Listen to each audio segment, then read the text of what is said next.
hello. What is up? What is up? What is up? This is your boy Alert Wolf here to bring you another anime review. This time, Dragon Ball Super Episode 8. Goku steps it up. Beerus-sama Las Chuns. Alright. So, we're catching up to the movie. And here's the thing. I'm starting to see a trend here. Whatever the title says is the last part of the end of the episode. Last one was, Vegeta's transformation. And we're going to get into Vegeta's transformation just in a second. This time it's Goku steps in. Again, end of the episode. And what's next week's title? Sorry for waiting, Beerus-sama. Finally, Super Saiyan God is born. Gonna guarantee that's the end of the episode. Of next week's episode. Just saying.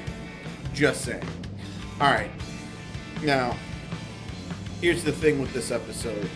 Let's talk about Vegeta's transformation. Now, what I think Vegeta turned into was an overpowered Super Saiyan 2. Now, this was clearly expressed in the movie as there was no visible change other than he got really powerful. But this is different because if you noticed, his lightning was thicker, but he still wasn't 3. But as Beerus says, he had more entertainment out of him. He was stronger. So that means, due to his anger, he was a stronger 2 than Goku was a 3. Now, in case you're wondering, can a 2 overpower a 3? Yes. I mean, if you look at Gogeta or Vegetto, each of these fused forms, their base form is much stronger. Their base Super Saiyan Super Saiyan form is ridiculously powerful. And, as such, like with Vegetto, we never even saw him go beyond 1 when he was fighting Majin Buu. So yeah, you can be stronger. I mean, look at Broly, which I don't know if I've stated before. Broly is basically a Trunks version of a Super Saiyan 1, just powered up beyond that. And his Super Saiyan 1 is capable of, knocking heads with a Super Saiyan 2. So, in some regards. So, just to give you an idea of power structure. So, what did I think? Vegeta basically went, I think, the way I could best describe it, it's like when Vegeta went Super Vegeta in Super Saiyan 1, only a cheat, and he was stronger. He basically did that as a Super Saiyan 2. So he went Super Vegeta, Super Saiyan 2, so to speak, because he went enhanced 2. His muscles got bigger, he got thicker. He still wasn't Super Saiyan, and the lightning was ridiculously thick. He still wasn't, Super Saiyan 3, but at that moment, he was stronger than Goku Super Saiyan 3. Well, not that Goku was fighting all out, but, so there you go. Now, again, there is one mistake I'm going to point out. Alright, so Beerus, at the end of the last episode, bitch slaps Goma after Boma after Boma slaps him first. Alright, and it's funny, it seems a little forced. I didn't mention this last week, but I'm going to mention it this week. It seems a little forced. In the movie, Bulma's trashed when she slaps Beerus. In this party, Bulma's not drunk.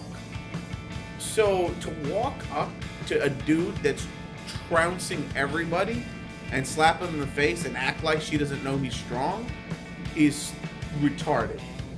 But he bitch slapped her so hard it knocked her out and sent her flying, right? That somebody had to catch her. Now, and that's him holding back, obviously, tremendously, because she's human.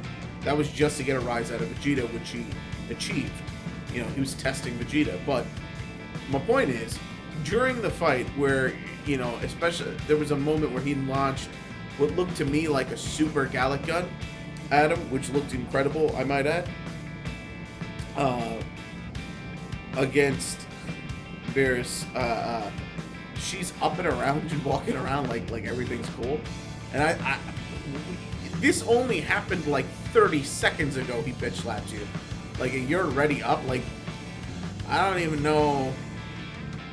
Like, Vegeta shouldn't be so angry then, because that was a little bitty slap. But like, I feel like she should be still like reeling from that slap, and she got up like a minute later, like everything's fine. There wasn't even like a mark on her cheek. I think that's a mistake by the animators, but that's just me. In keeping with the continuity, hell, she needed to, for wrestling terms, she needed to sell that more. But all right, that aside, the fight with another mistake I noticed in the fight between them, they got knocked down and actually created like a sinkhole effect, and where there was like a circle and they're fighting on the ocean floor and there's no water there, and the force of their blows is like keeping that space somehow contained. Okay, they're on a giant cruise ship right next to that, and when they leave, all the water fills in. That tiny ship should have been tossed. You know what I mean? I mean, huge ship, but it should have been tossed around. And I was waiting to see like somebody having to catch the ship, but nope, the ship was fine. Nobody even noticed that. So I was like, that's a little weird. Hey, something else I noticed in this episode too, talking about mistakes. I'm not here to point out mistakes. It's just weirdness to me. Yamcha is wearing his old hairstyle again, and I'm not. I thought he gave up on that old classic do. Started cutting it short, but it's weird to see him in the classic scruffy hair. I don't know if people just forgot that he was drawing him with short, spiky hair. But whatever, I mean, it's been a few years. I guess it's been a few years. His hair could have grown back, but I'm just saying, like, because it's weird to me that he has his old hairstyle. But whatever. I'm just nitpicking there. Okay, the rock paper scissors, the Rochambeau tournament with Oolong lasted like the other half of the episode, and I thought that was a little bit too much. And he wanted to face Oolong because he thought he was one of Majin Buu's people. I don't know. Whatever. And then he ties a bunch of times, and finally he loses.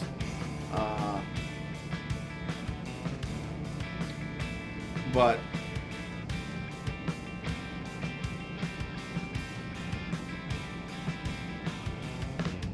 whatever.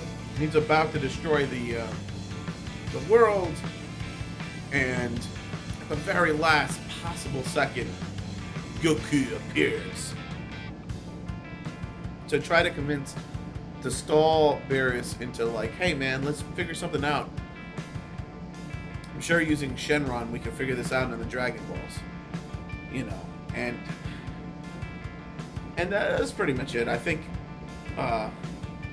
Pilaf was debating whether or not he wanted to return or not to the boat, but here's what I'm gonna say. The fight with Vegeta was kind of cool until the end of the fight with Vegeta, where he realized he couldn't beat him and started cowering like a little bitch. I personally hate that. I mean, in the movie, again, I'm talking about the American version, they didn't like, he was afraid, but he wasn't a bitch. You know what I'm saying? He wasn't a bitch. He was afraid, he did funny things, exploded with rage, and he fought Beerus and he couldn't win. But he didn't like cower like a little bitch. And I feel like he cowered like a little bitch. And I hate that out of Vegeta. Vegeta's not a coward. It's alright for Vegeta to be afraid of this dude, but don't cower like a little bitch. Especially since you just powered up stronger than you've ever been. You pulled a Gohan, and I don't know. I just didn't like. I don't like this. Here's the thing. If you're gonna compare the two so far, which is the superior product? Is it Dragon Ball Super or is it Battle of the Gods? And it's Battle of the Gods so far. And not just because, oh, well, Dragon Ball Super is breaking it down into episodes, so they're, stretching stuff out and making it longer. No, that's not an issue I have. My issue is not in the pacing, it is in the retelling. I know they're trying to capture a different tone and a different vibe from the movie of something a little more serious, and try to make Beerus a little darker, because I know originally the original idea for Beerus was to make him the sole purpose of evil in the universe, like the source of it. But they didn't want to go that dark for the movie, and they ended up going with the version we saw. So I think this is an attempt to be a little more true to that idea, and to make him a little more sadistic and a little scarier, because he should be scary, because he's he could destroy the world in like a second. But my point is, they're missing something there. Again, the movie was fun. I mean, even this with the rock paper scissors wasn't that fun. And that's the thing I find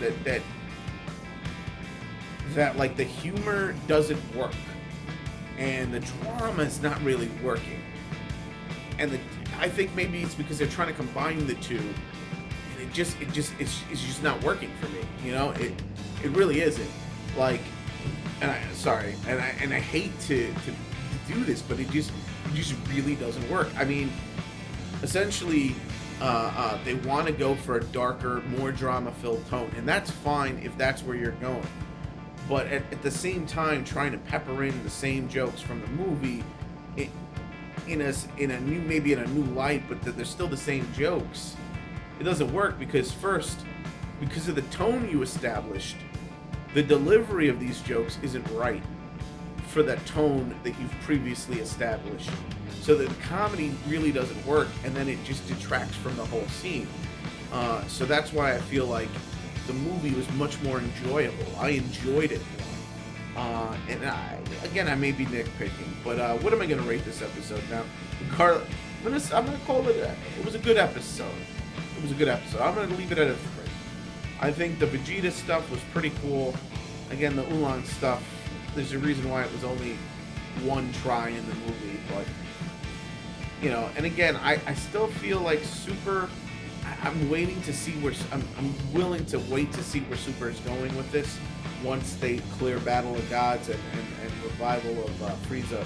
But it's just like, we're gonna, in an episode or two, we're gonna get to see the Super Saiyan God, Super Saiyan fight. And before I finish up, I just got a theory for you guys. So I think Mystic is a precursor to God form. And it was probably the inspiration, because Gohan achieved Mystic by training with this Elder Kai. And what does it do?